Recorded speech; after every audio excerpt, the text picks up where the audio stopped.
इधर भैया विदर्भ देश के राजा भीष्मक, उनकी कन्या रुक्मिणी, उन्होंने नारद जी के मुख से भगवान के गुणों को सुना तो उन्होंने मन ही मन ठाकुर जी को अपना पति मान लिया। लेकिन रुक्मिणी जी का बड़ा भाई रुक्मी था, उसने जबरदस्ती रुक्मिणी जी का विवाह शिशुपाल के साथ तय कर दिया।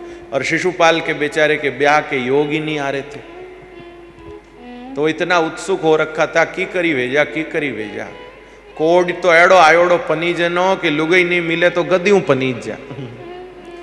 इतना वो उत्सुक था कि कर दो बस ब्याह कर दो।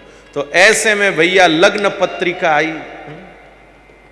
ऐसे में भैया लग्न पत्रिका जब आई कुंडिलपुर से कि भाई रुक्मिणी जी का विवाह आपके साथ करेंगे, तो वो तो इतना राजी हुआ पूछो मत।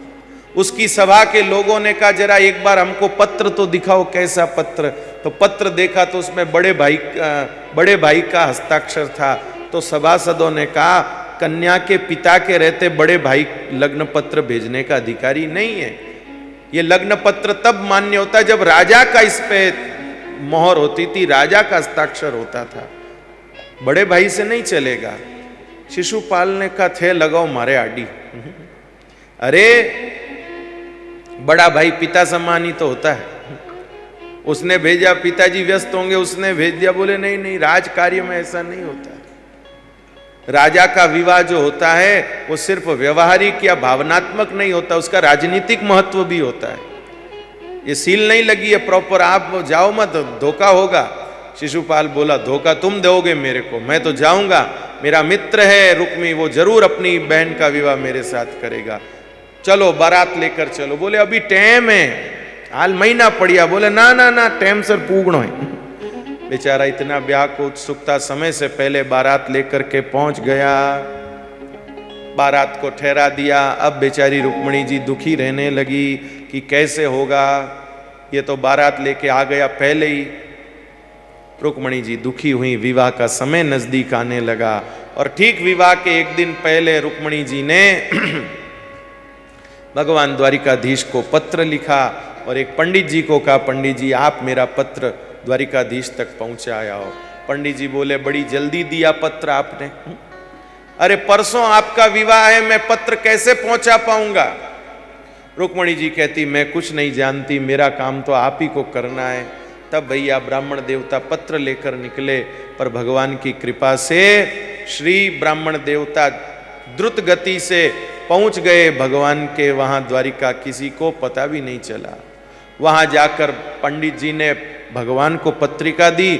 भगवान ने कहा पंडित जी आप खुद ही पत्र पढ़ के सुनाओ, ये हमारे भगवान का गुण है। श्री भगवान ने इस बात पर ध्यान दिया कि पत्र आया और चुपके से मैंने पढ़ा और चुपके से मैंने कोई व्यवहार किया तो सब कहेंगे इनका अंदर के अंदर चल रहा था।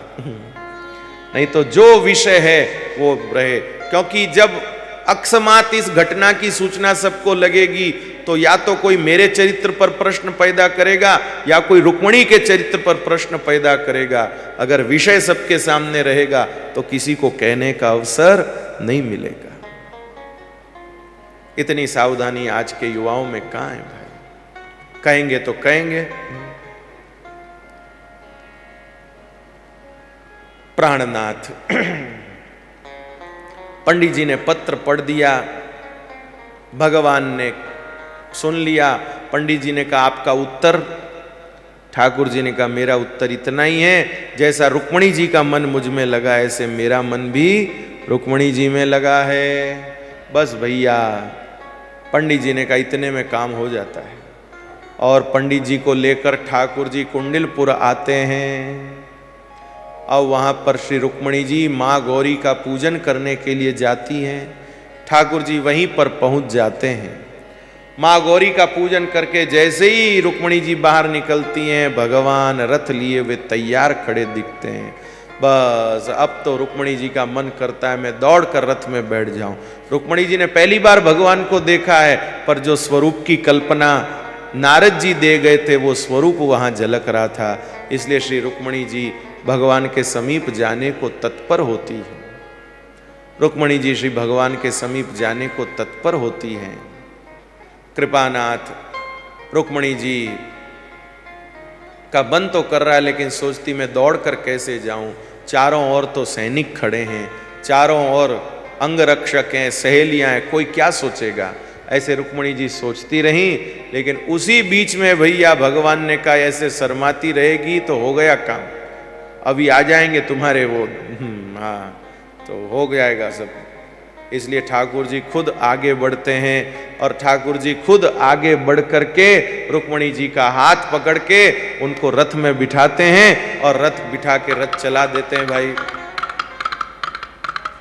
जोर से रथ को भगा देते हैं, रथ बहुत आगे निकल जाता है। और फिर भैया उन सब लोगों को होश आता है, रुक्मणी कहाँ है, रुक्मणी कहाँ है, रुक्मणी कहाँ है। तब कोई कहता है रुक्मणी को तो वो रथ में लेके गए ना वो राजकुमार, अरे अपने को जिम्मेदारी मिली थी रुक्मणी का ध्यान रखना है, अब क्या मुंह दिखाएंगे महाराज, हमको जेल में डाल देंगे। किसी ने कहा जेल में डालेंगे तो डालेंगे, पर हमारी रुक्मणी तो जेल जाने से बच गई। अरे उस ऐसे वो उससे विवाह होता था शिशुपाल से, कैसा वो कुरूप, कैसा उसका अक्खड़ स्वभाव, उसके साथ रुक्मणी जी का विवाह होता था तो पूरी जिंदगी उनके लिए जेल हो जाती थी।